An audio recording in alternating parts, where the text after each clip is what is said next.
Hey guys, Breeze here, and today I am playing Fate Night Rhapsody. The Fate Night games and anime are quite popular these days and have been for a couple years now. Well, a couple years ago I found this beautiful gem. It's called Fate Night Rhapsody.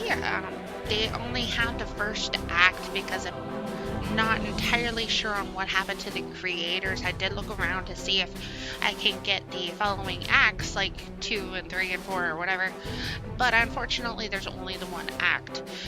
So as per request from a friend online, they want to go ahead and see what this game is like, to see what they're missing. So let's go ahead and get this ball rolling here, shall we? All right.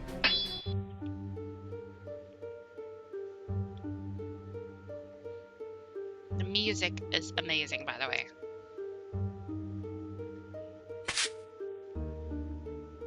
Altria. If I'm even pronouncing that right. Is this finally the end? The end of my life? This was her last battle. A devastating firework. I can't even pronounce that. Victory. Gazing at the volume of blood oozing out of her body, she suddenly felt everything was surreal, as though this wasn't her body. Perhaps it was because she had never been this critically wounded. After years of being under the blessing of her enchanted sheath, she had almost forgotten the pain of her injuries.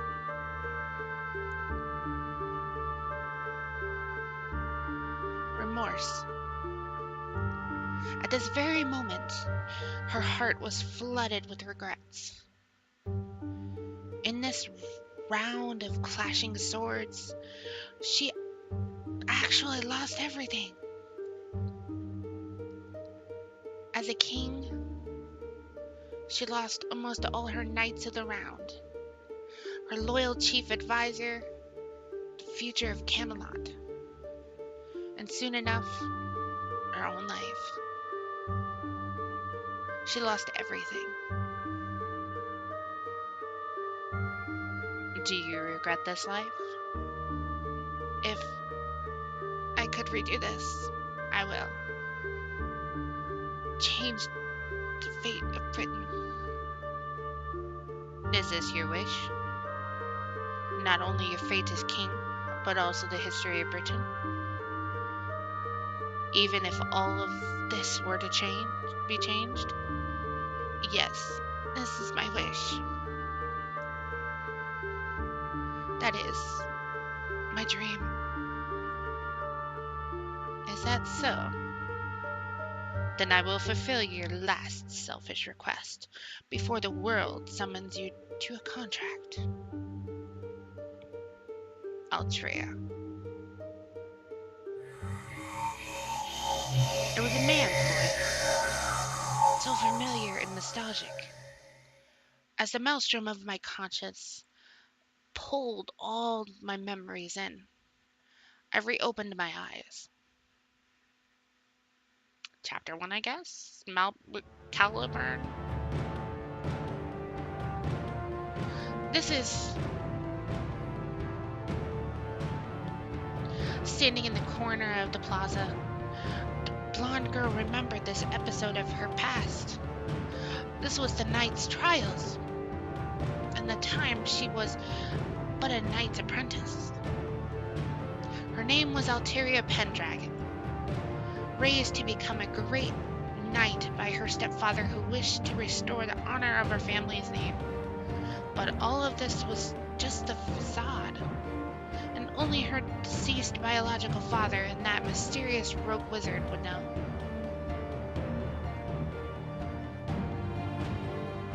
Right, today is the prophesized day. During this day, many knights have gathered to receive the trials to become king, thinking that the selection would be through jousting to select the most superior one to be king. But in reality, the assembly point only at a sword planted in the stone. The hilt of the sword, oh my goodness, was inscribed with elven scriptures. It was said the translation would read, "Whoso pulleth out the sword of the stone and anvil is right wise king, born of all England." All the knights present excitedly came forward to attempt at drawing the sword from the stone, but the sword would not budge. Go figure. Although almost everyone was met with failure. Thus, they started to revert to the original concept that the one with the greatest might would be the strongest protector, and began engaging in a series of jousting to determine the winner, the one who would rule all of Britain as the new king. It was the forgotten sword in the stone that the blonde girl quietly approached.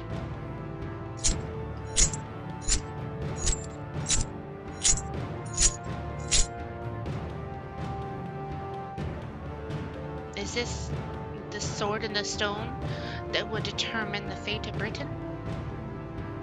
At that time, I chose to become the king of this country. But now, I would... Should I choose to draw the sword again?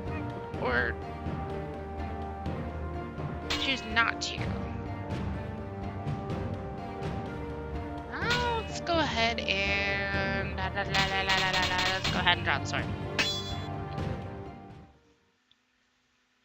I will draw the sword once more. And this time, I will change the fate of Britain.